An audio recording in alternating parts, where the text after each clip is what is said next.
The B-1 was regarded by Republicans as an example of Carter's weakness. In 1981, the president gave a speech when he laid out his program for rearming America, and so the B-1 was back in business.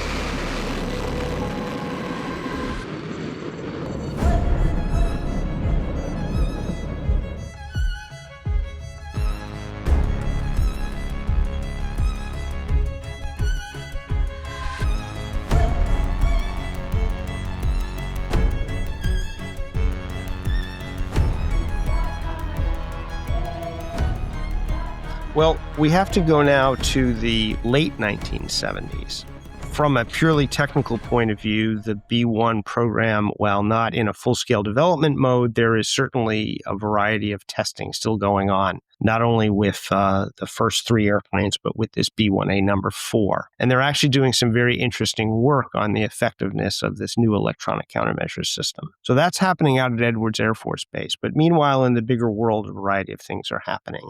As we know, in the aftermath of the Vietnam War, the American public in general did not have a positive attitude towards military expenditures or towards confrontation with the Soviet Union. But the Soviet Union didn't cooperate with that. You saw, first of all, a very, very ambitious Soviet strategic buildup. And so people started to argue that the United States was genuinely threatened and that potentially the Soviet buildup could disarm the United States in a surprise attack, if you will, a nuclear Pearl Harbor, and therefore that the United States needed to increase its strategic deterrent and needed to do it quickly. In addition, you had a large amount of Soviet-sponsored aggression abroad.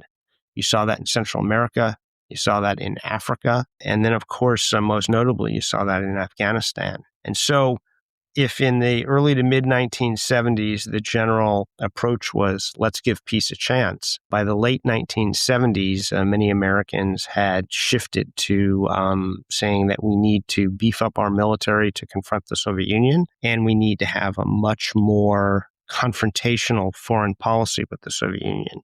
And so the 1980 presidential election featured Jimmy Carter for the Democrats, who was still interested in an approach based on arms control. And then Ronald Reagan, who was an American conservative, very much a hardliner towards the Soviet Union, running on the Republican ticket. And interestingly, this is a election campaign in which the B-1 prominently played. The cancellation of the B-1 was regarded by Republicans as an example of Carter's weakness, and it was the kind of airplane that the Republicans said we need, because after all, it had been developed, it was still in testing, and if we want to beef up our defenses quickly, the B-1's the airplane to do it. So here's the situation in the late 1970s, let's say going into 1980. The Air Force and its industrial partners is moving ahead with deploying cruise missiles on the B-52. The B-1 is canceled, but some level of test activity continues. And then something new pops out of the black world. The Carter administration reveals the existence of something called the Advanced Technology Bomber, which was commonly called the stealth bomber, and today we would call the B-2 Spirit. And the Carter administration's argument was, why do we need the B-1? The B-1 is obsolete. It's yesterday's news. The reason why we don't want to build the B-1 is because the super duper stealth advanced technology bombers in the wing. So those of you who want to build the B-1 are just building a wasteful and obsolescent aircraft. And obviously the declassification of the B-2 program was very much a political act. 1980 election was a sea change in America. At least in American politics, it brought in Ronald Reagan and a renewed emphasis on rearming America. And so President Reagan was inaugurated in 1981, and you saw the beginning of a massive military buildup in the 1980s. In 1981, the president gave a speech when he laid out his program for rearming America in terms of its nuclear deterrent force. And whereas in previous discussions had been, shall we build this or shall we build that, I think a summary of the Reagan program was, we're going to build everything.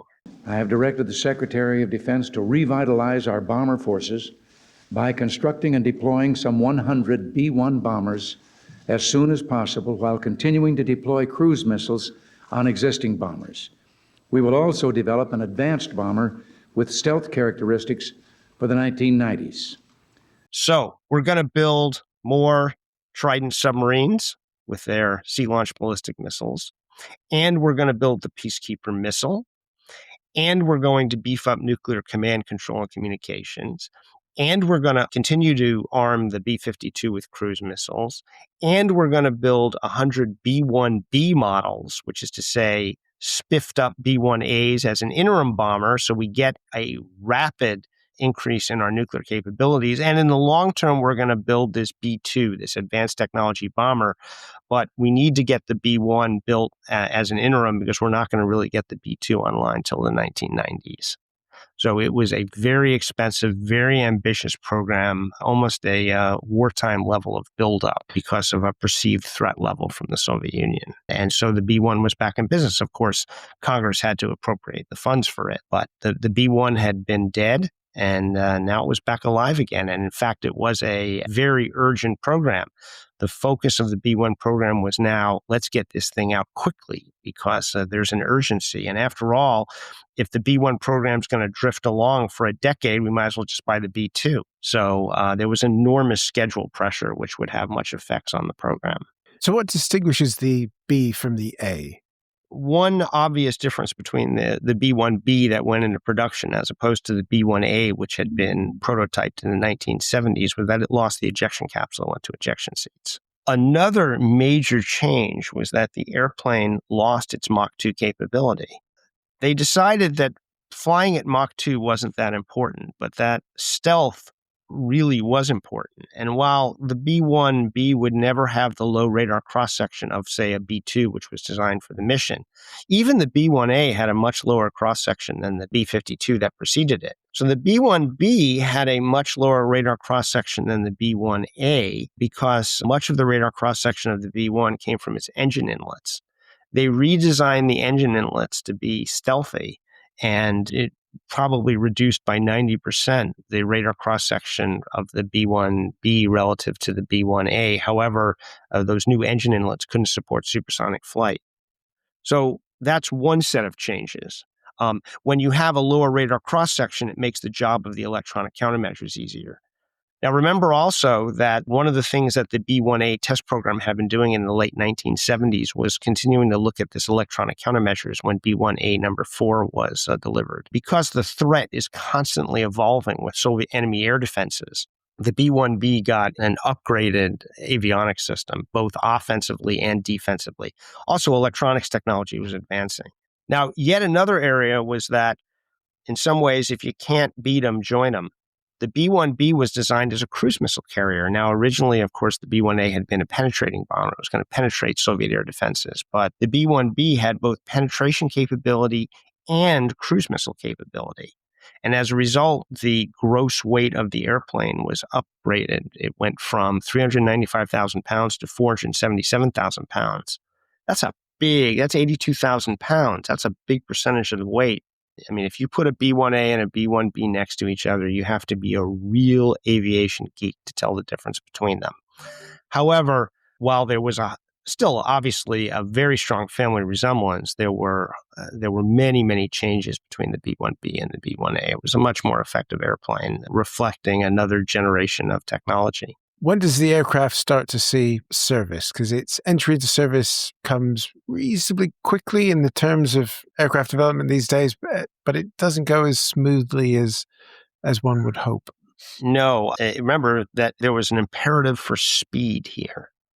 And they needed to, the whole rationale for the airplane was it was an interim way of improving America's nuclear deterrent capability quickly because there was an urgent need. So the program was started in 1981. They almost immediately started flight testing it. And you would say, well, how could they do that? Because they didn't even have an airplane yet. Well, they were very clever. They took two of the B-1As, B-1A number 2 and B-1A number 4, and they fitted them with various B-1B systems. So you were effectively flying these systems and flight testing them before the first B-1B was actually ever built. They also took the radar and they put it in an old BAC-111 airliner, and they started flying that around. So you could get flight hours on the radar before the airplane was ever flying. Very clever. The first B-1B actually flew in 1984. Now, if you're familiar with time spans in the aerospace industry, the program gets the go-ahead in 1981. You got to go through all the business of getting Congress to appropriate money and get the contract signed. You flew the first B-1B in summer of 1984. How'd they do that quickly? There were 3 B-1A pre-production aircraft, B-1A number 4, number 5, and number 6. And when it was canceled, they said, okay, we're going to continue to complete number B-1A number 4 as a electronic countermeasures test bed. And we're not going to build number 5 and number 6. But what they did do was they took the pieces of number 5 and put them off in a corner. B-1A number 5, suitably reworked, became the basis of B-1B number 1. So B-1B number 1 was kind of a one-off hybrid. That's how they could get it built in 1984. It was a flight test aircraft that would never see operational service. But that flew in the summer of 1984. The first airplane was delivered to the Strategic Air Command in 1985 for training purposes, and the airplane had initial operational capability in 1986. So that's an extraordinarily compressed time span if you look at that compared to most military aircraft of that level of complexity. And the question is how they do it. And the way that they did it was they adopted a policy, a program approach called concurrency. Concurrency says that we will simultaneously flight test, manufacture, and introduce into operation the aircraft at the same time. Now, that's a way to get stuff into service quickly. You're doing everything at the same time, but that also led to a whole boat of problems. The Pima Air and Space Museum in Tucson, Arizona is home to one of the largest non-government funded aviation and space museums in the world. Featuring nearly 400 aircraft, the museum is home to an incredible collection like NASA's NB-52 X-15 dropship and 747 SP Sophia Airborne Observatory, to a wealth of rare military types from air forces all around the world, to the first production 777 and the second prototype 787 Dreamliner. Whether you're a military or civilian aviation geek, there will be an incredible aircraft around every corner of this epic 80-acre site for you to explore. As the Aviation Show's partnership with the Pima Air and Space Museum enters its 3rd year, we're delighted to say that Pima is truly a top of your bucket list museum to visit. And it keeps getting better because the Philippine Mars is now on display, and right across the car park, the Tucson Military Vehicle Museum's doors are wide open to welcome you in to check out an amazing collection of tanks, armored fighting vehicles, and other vehicles if you get fed up with all the airplanes. To find out more about the incredible collection and the fantastic events coming up at the Pima Air and Space Museum, and of course the Tucson Military Vehicle Museum, head over to www.pimaair.org to plan your trip to one of the world's great aviation collections, and one that now includes tanks next door, if that's your sort of thing. Let's talk through some of the problems that you had. Normal approach would be that, let's say, the flight test program might get aircraft 1, 2, 3, and 4. But the flight test program only got number 1 and 2, 3, 4, etc. went straight to Strategic Air Command. The next airplane that the flight test program got was number 9. That meant that flight testing had to proceed with a fairly small number of airplanes. You had B-1A number 2, which crashed in the summer of 1984. So that was off the books. You had B-1A number 4, you had B-1B number 2, you had this BAC-111, and then you had some ground test facilities and what have you. But clearly, the testing was going to be strung out because you didn't have enough test assets because you were moving stuff to the operational fleet. That also meant that the operational airplane that the Strategic Air Command was receiving was not a fully tested airplane. It was an airplane that obviously the test force out at Edwards Air Force Base needed to do just enough testing so that Strategic Air Command could do some flight training. But the airplane did not have its full capabilities. And of course, if you're introducing it into operations at the same time, then you're introducing an airplane that had very limited capabilities. And first, the airplane that went operational in 1986 was in fact barely capable of doing a mission. It was almost more of a symbolic thing of, yes, we said we were going to do this in 1986, and lo and behold, we're going to do it in 1986. But the airplane had a whole boatload of deficiencies and unproven capabilities. When you have a concurrency program, you also have lots of other things. It means that since you're developing and manufacturing the airplane at the same time, as you learn more in testing, you have to retrofit the airplanes that have already been delivered with the improvements. That means that you have multiple configurations out in the service. They were also doing things like they were sometimes short of parts, so they would deliver an airplane to the field, and they would say, okay, we delivered the airplane, check. Then they would proceed to remove systems from it and fly them back to the factory and put them on the next airplane. So the airplane developed a reputation as an airplane that had a lot of deficiencies. It did have a lot of deficiencies. In fairness, those deficiencies were sorted out pretty well. And by, let's say, 1990 or 91, the airplane was actually a very capable airplane. The biggest problem was with the electronic countermeasure system, and which was really critical to the effectiveness of the airplane. And that took quite a while to straighten out. And in fact, was never fully straightened out, although certainly by, let's say, 1990 or so, the system was much more effective. And this is an interesting point that as the aircraft is getting fighting fit, the enemy that it's being made fighting fit for suddenly doesn't exist anymore. That's right. The Soviet Union went away in 1991. And in 1991, President Bush, the first President Bush, said that we were going to pull all of our bombers off of alert. So we're not going to have them sitting there armed up with nuclear weapons, ready, crews standing by, ready to go at a moment's notice, because the Cold War was over. So the B-1 got fixed up just in time for it to lose its mission. And there was an interesting question. What do we do with this thing now? We just spent somewhat north of $20 billion, and this is back when $20 billion was real money, to build this magnificent airplane. We've got 100 of them. They finally work pretty well, and now we don't have a mission for them. What should we do with them? In addition, remember that in the aftermath of the Cold War, Americans wanted what we called the peace dividend. We'd been spending a lot of money on the Cold War. Let's stop spending all that money on the Cold War and let's throw a party. So some people said maybe we just ought to park these B-1s out in the desert, but that didn't seem like a very good way of handling our investment. And in some ways, the question of what to do with the B-1 was answered by one Saddam Hussein. Now, the B-1 did not play a role in Operation Desert Storm when Saddam Hussein invaded Kuwait for several reasons. First of all, we still had at that time a residual nuclear deterrent mission. It hadn't quite ended yet in early 1981. In addition, for part of Desert Storm, B-1 had been grounded because of engine problems. And the B-52s, in fact, could take care of whatever bomber needs were needed. However, it was obvious, or Saddam Hussein made it obvious, that although the Cold War was over, there were still national security challenges. And they would be more unpredictable and more far-flung than the Cold War environment that we had been in. And people said, well, wouldn't it be helpful if we had a long-range bomber that the next time Saddam Hussein or one of the other similar type regimes invaded a neighbor or misbehaved, that we could rapidly respond? And a long-range bomber made a lot of sense in that situation. So people started to think, hey, the B-1 always had some small level of conventional capability. And particularly the B-1B was not an exclusively nuclear bomber.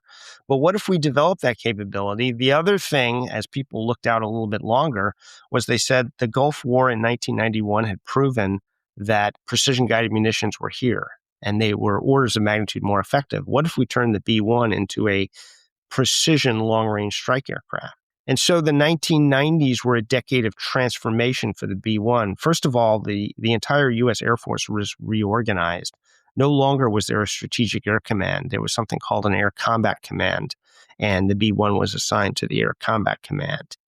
Over the decade, the B-1 and the B-1 community, the B-1, of course, is just an inanimate object, re-rolled themselves from being a nuclear bomber. In fact, the B-1 lost the last vestiges of its nuclear mission in 1997, and it became first a long-range conventional strike aircraft. There was, for example, in 1995, the around-the-world flight called Coronet Bat, where the pair of B-1s flew around the world nonstop, of course refueled, and dropped bombs in multiple places, which showed that a B-1 could basically drop a bomb anywhere. That was an important demonstration. And then what you started to see was the equipping of the B-1 with the Joint Direct Attack Munition, or JDAM, GPS-guided bombs. In 1998, you saw the first combat use of the B-1. It was against Iraq. Saddam Hussein's regime was misbehaving, and so we had Operation Desert Fox. The B-1 just dropped some conventional bombs, but it was its first operational bombing mission. In 1999, we had a NATO intervention in the former Yugoslavia, and the B-1 played a significant role. It was a long-range airplane. It could carry a lot of weapons. Again, it wasn't yet armed with conventional precision-guided munitions, but it could drop dumb bombs very accurately because of its radar and navigation system. And so the B-1 really transformed itself. It was a new world for the B-1. And then the attacks of 9/11 happened, and the B-1 spent the next 20 years in a series of combats that had nothing to do with what it was designed to do, but it turned out to be a very highly effective airplane. It's an interesting story because this was an airplane that was meant to fight the Soviet Union in a nuclear war. And what it ended up being really good at was this long-range, high-endurance, very flexible, very responsive conventional strike platform that was used for both planned attacks and also heavily for close air support of troops in contact on the ground. It was used that way first in Afghanistan and then in Iraq. It was used when we intervened in Libya with our NATO allies, and then it was heavily used against ISIS.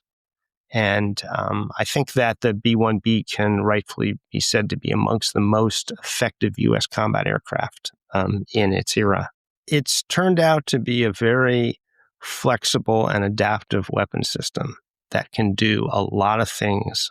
I think another attribute of the B-1 that makes it very flexible is that it has a crew of 4 people. If you have a fighter airplane that has 1 person, that's a lot. There can be a lot of workload for 1 person. But if you have 4 people on board, that means you can have 1 person flying the airplane, 1 person talking to people on the ground, to a forward air controller with troops that are in contact, 1 person who's getting the bombs program to support them, and 1 person who's, say, coordinating with the B-1 hitting a tanker airplane so it can get a load of fuel and continue to support for the next 4 hours. So that crew of 4 turns out to be very valuable, gives the airplane a lot of ability to respond to a dynamic situation. And that's quite different than what the airplane was designed for, because nuclear warfare was governed by a very rigid plan. The reason why you had to have a rigid plan is, first of all, you didn't want to have a lot of freelancing and initiative with thermonuclear war. But second of all, if you were going to have various missiles and bombers attacking the Soviet Union, you had to deconflict them. You didn't want to have a B-1 fly through a mushroom cloud that had been, a nuclear warhead that had been detonated by a missile 5 minutes beforehand. So everything had to be synchronized and planned, and the focus was on following the plan. In this new world that the B-1 was flying in, there was no plan. The plan was this: take off with a full load of weapons and a full load of fuel, go into some orbit over Afghanistan or Iraq or Syria or wherever, and wait till we call you. And that kind of environment, it turned out that the B-1 was very well equipped to do.